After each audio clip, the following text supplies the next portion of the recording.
15 seconds. Guidance is internal. 12, 11, 10, 9. Ignition sequence start. 6, 5, 4, 3, 2, 1.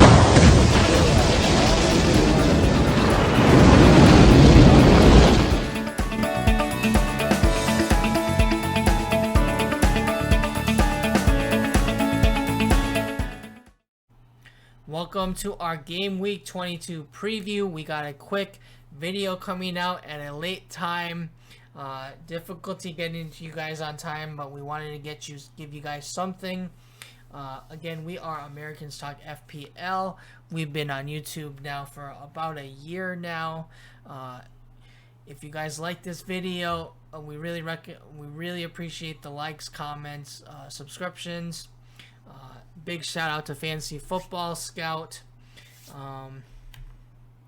We're just gonna dive right in. Jason, tell me what you saw in Game Week 22. Yeah, some interesting stuff happened in 22. Probably the biggest one is Man United's 9-0 win over Southampton. Early red card for Southampton kind of doomed them, along with their injuries they had, and maybe a few questionable calls from the official as well. But definitely a huge turnaround that Man United needed.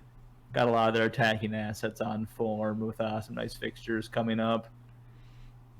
Speaking of Man United, another guy, Jesse Lingard, on loan to West Ham. Huge debut against Aston Villa, the brace and a huge performance all around for him, and a big win for West Ham, who kind of stay the team in form right now.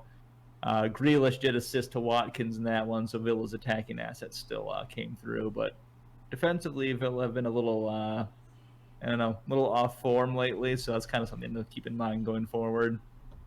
Mm-hmm. Big disappointments, though, were both Liverpool and Tottenham. They both looked really, really bad in their losses, not generating much offense at all. Tottenham's obviously missing Harry Kane. That's been huge for them. Liverpool's tougher to say. I'm not really sure what the exact issue with them is. Maybe it's like a lack of energy versus last year or something, but they're definitely not looking right now.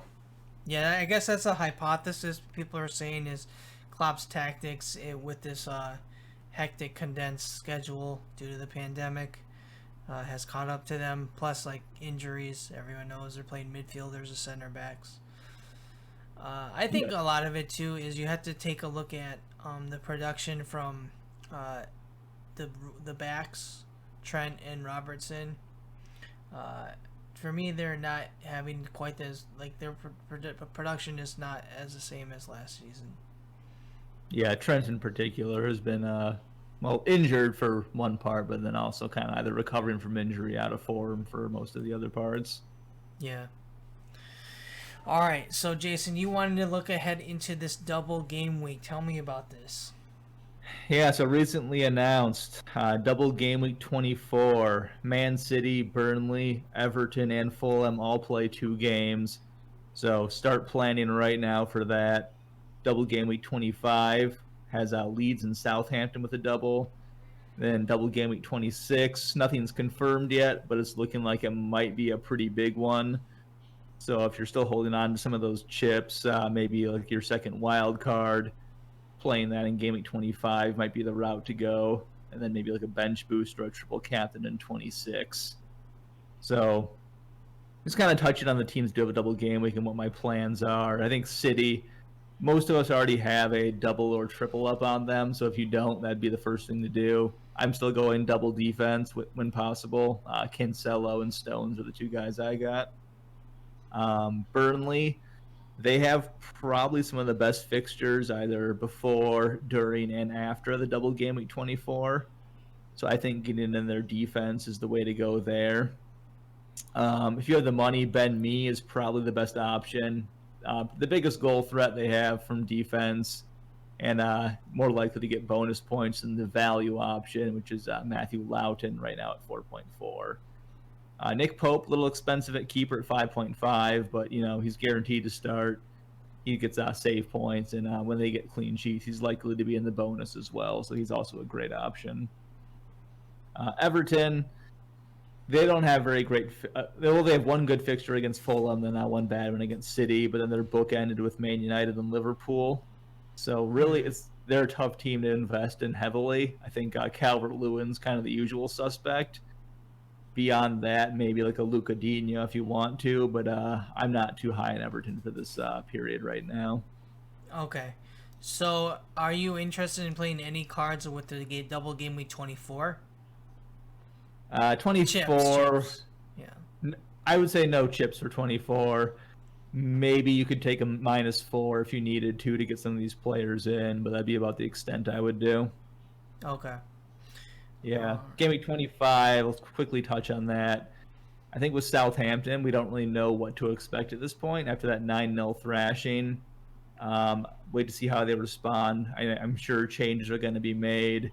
So I would just hold tight on Southampton. Don't make any moves until like the dust settles a little bit on that. With Leeds, I think Bamford is going to be essential. And then furthermore, you could do Rafinha in midfield for an attacking double up, and then Stuart Dallas as a defender. You know, he's playing really high up the field right now. So those would be the 3 Leeds options I would look into. Right. Okay. And then obviously we don't know what's going to happen with 26. We don't know for sure. Yeah, I think Man City, Man United, Tottenham all look decent for a double. I want to say Aston Villa as well, but there's just nothing confirmed yet. So I don't want to speculate too much or make any moves without knowing anything concrete. Okay. All right. So let's move on, Jason. Let's go to your team. Decent showing here, 68 points, but some red arrows. Tell me what you thought of this game week. Yeah, those are James Justin and Mikel Antonio induced red arrows. I can almost guarantee that. Yeah, I think looking at it, Salah obviously disappointed as the captain. Bruno had a huge week in that 9-0 win. Calvert-Lewin came through for me with the bonus points and a goal, but still kind of disappointed in him and Everton overall. I was kind of hoping for more from them. They did rest James Rodriguez in that match. Bamford and Leeds were okay. They created a decent amount of chances compared to some of the previous weeks, but Bamford managed 1 assist in that match, which was to Rafinha. Then Ollie Watkins on my bench, he keeps coming through as well. I think he's scored in 3 out of the last 4 now, so he's in pretty good form as well. Okay. Yeah, I think this is my game week 22 week team. So as I'm thinking ahead, game week 23, I already made my move. I actually transferred out Calvert-Lewin even ahead of his double game week because I want Mikel Antonio in my team that badly for these next 2 weeks. Okay, so almost like an essential for you then. Yeah, seeing him against Fulham and then I think Sheffield in the week after that, with the underlying stats he has, he's like the top forward for XGI right now. So I think he looks pretty essential over these next couple matches to me. Okay. Especially without Lingard in behind him now. Let's see what Lingard do. Let's see if it continues. Yeah, I mean, I'm sure his goal scoring is obviously going to slow down. I think both his goals, you could argue, could have been saved pretty easily by Martinez. Oh. But he's always been a solid player. He was an England international previously. I think maybe a West Ham is more his level where he can really shine instead of like at one of the top teams. Okay. So kind of speaking on that, Jason, tell me what is the checklist to get green arrows this week? Yeah, I think for this week, one of the big things is actually preparing for the next couple of weeks. I think, as we mentioned in the beginning of the show, start looking at your double game week 24 players, get a plan to get them in. Same with double game week 25. I'd probably take a -4 if I had to get guys in right now, but I think double game week 26 is the big one to really prep for. We just don't know exactly what to do yet, so I can't make any recommendations on that. But if you're thinking of like chips, I think I'd wait for 26 for that. Beyond that, Tottenham have looked really bad without Kane so far, but I'm going to hold Son for now because he plays West Brom this week, who have defensively been pretty terrible, both pre and post Allardyce. So I'm not going to captain Son. I'm not quite that confident in him right now. But I do think holding him is the right choice, at least for now, to see what happens. Next fixture I see is, hold on one second. Had to enjoy some good bourbon on a Friday night. All right. But, those are two things that we're getting from America right now. Americans talk FPL and good bourbon. Too cheesy, man. Continue, though. I need those green arrows. Yeah, green arrows. So Arsenal are going to be a bit weakened this week. Bernd Leno is out with his red card. Same with David Luiz. Kieran Tierney's still injured. I think the Villa players are looking pretty good for this game week, despite the recent upsurgence of Arsenal. Villa, I think attacking is more the way to go than defending right now, because they have fallen off a bit, while Arsenal's attack has picked up a bit. Okay. Looking at this Liverpool versus Man City match, I'm still going to start all my players from Liverpool and City, but I do think I would avoid captaincy for that match. Like, City defenders still seem pretty strong. Same with if you have like an Andy Robertson, I don't think you can bench him. Salah, you can't bench. Gundogan's kind of on the borderline for me. It's going to come down to like him versus like a Ollie Watkins probably this week. So that'll be a tough call for me. Okay. But I do think overall, start your City players and pool players, but I would not captain them. Yeah. So with that leading into who's the captain, some different options this week. I think Bruno's a strong one at home to Everton off the back of his 17-point haul, so he's going to be my captain. But if you want to go a little differential, I think Mikel Antonio against Fulham this week could be pretty explosive.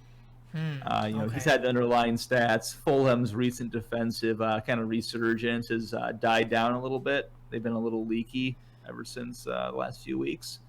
So I think this could be a nice blow-up spot for Antonio, and another reason I had to get him in my team, even over DCL. Moving beyond that, Son, Tottenham have looked pretty bad, but they do have that really nice fixture, so it's kind of a form versus fixture question there. I think I'm keeping Son in my team, obviously, but I'm not going to captain him. So I'm kind of getting that middle ground with him. And then outside shout, Patrick Bamford against Crystal Palace. That could be an interesting one. I probably wouldn't want to do it, but I think it's worth a shout at this point if you don't have Antonio and you want to differentiate from Bruno or something. Yeah, I think everyone's going to be on the Bruno train again, especially after what he did last week, and then the differential is going to be Antonio. Son, Bamford, Son. I'm not. The form matters a little bit to me, and I'm not taking that risk. Yeah, this is too much for me right now. Yeah. All right, Jason. Finally, your top recommendations for the next few game weeks here. Yeah, so I'm kind of not factoring in game week 26 at this point because we don't know. So keep that in mind when I make these recommendations. But Bruno Fernandes remains at the top for me. I think a lot of the top mids are fading right now, and he just keeps going strong. Man United has some pretty good fixtures coming up. Obviously, no double in 24 or 25, but for me, that doesn't matter. I think Bruno's the top option. Mikel Antonio, another guy with no doubles coming up, but with his next two fixtures against Fulham and Sheffield United, I think with the form he's in, he's a must-have for me, and I had to get him in my team at all costs at this point.